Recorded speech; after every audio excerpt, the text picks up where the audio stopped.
Mga kalugaw, ang ating recipe ngayon ay ang sinigang na lugaw sa tilapia. So ito yung mga sangkap na gagamitin natin sa ating gagawing sinigang na lugaw sa tilapia. Siyempre, kailangan natin ng brown rice para to sa mga diabetiko. At meron tayong malagkit para medyo malapot yung ating gagawing lugaw, no? Meron tayong asin, kalamansi. Kalamansi yung gagamitin natin instead na artificial na paasim, no? Meron tayong siling green, kamatis, sibuyas, luya, pantanggal ng lansa.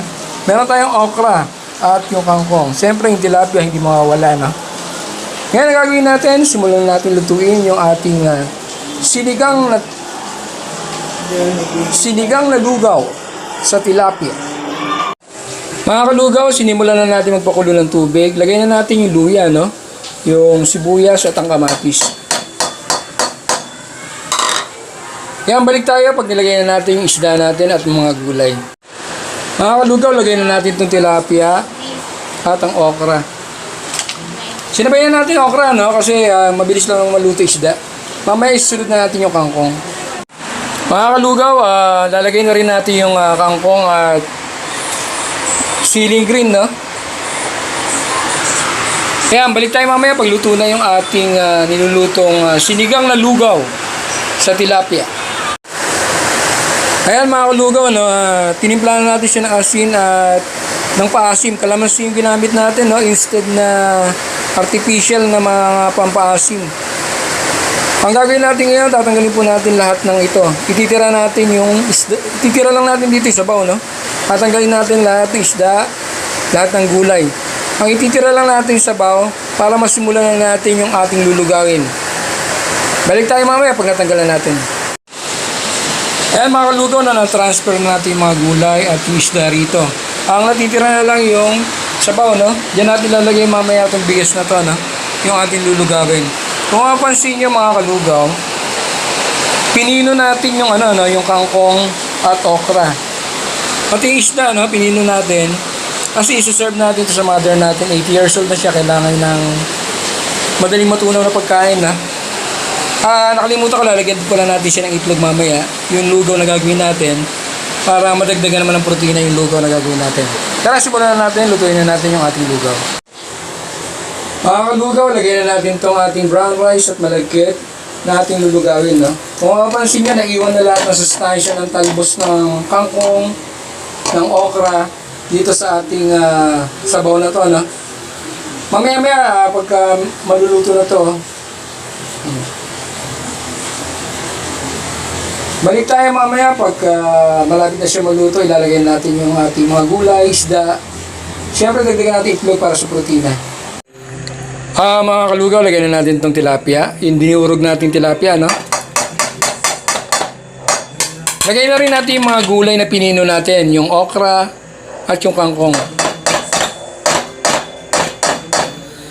Balik tayo mamaya mga kalugaw pagluto na yung ating nilulugaw. Mga kalugaw, lagay na natin itong itlog, no? Saka natin haluin. Balik tayo mamaya pagluto na yung itlog. Ayan mga kalugaw, no? Luto na yung ating sinigang na lugaw sa tilapia. Abangan nyo susunod yung ating lulugawin, no? Ang tinolang lugaw. Eto, bali 3-in-1 ginawa natin dito. Meron siyang sabaw, soup, may kanin at may ulam. Mga kalugaw, ang ating recipe ngayon ay ang sinigang na lugaw sa tilapia.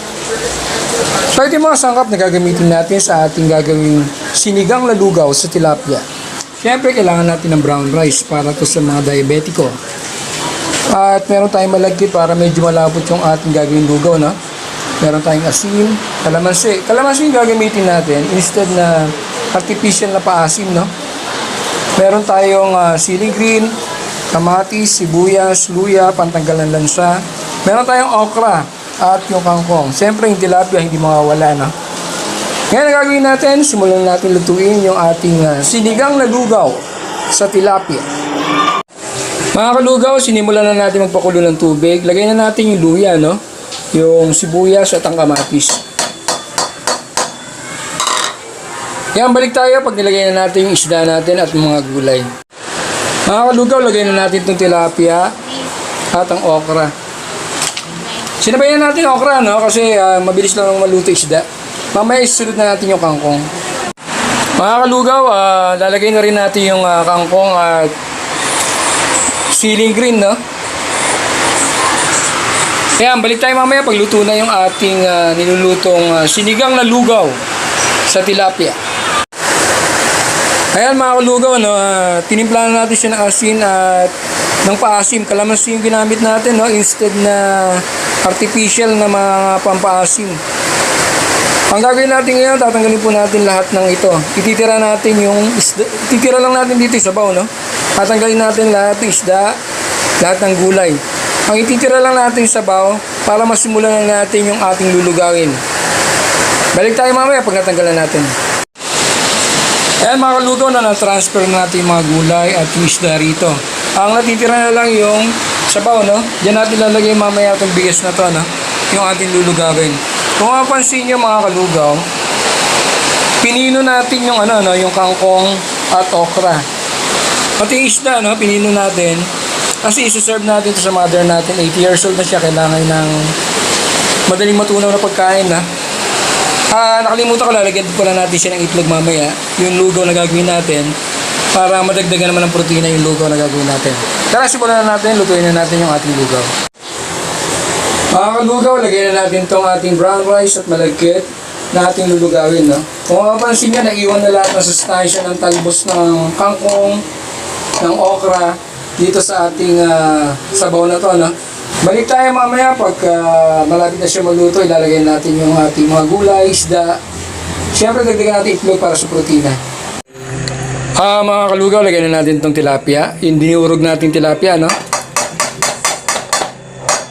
Lagay na rin natin yung mga gulay na pinino natin. Yung okra at yung kangkong. Balik tayo mamaya mga kalugaw pagluto na yung ating nilulugaw. Mga kalugaw, lagyan na natin itong itlog, no? Saka natin haluin. Balik tayo mamaya pagluto na yung itlog.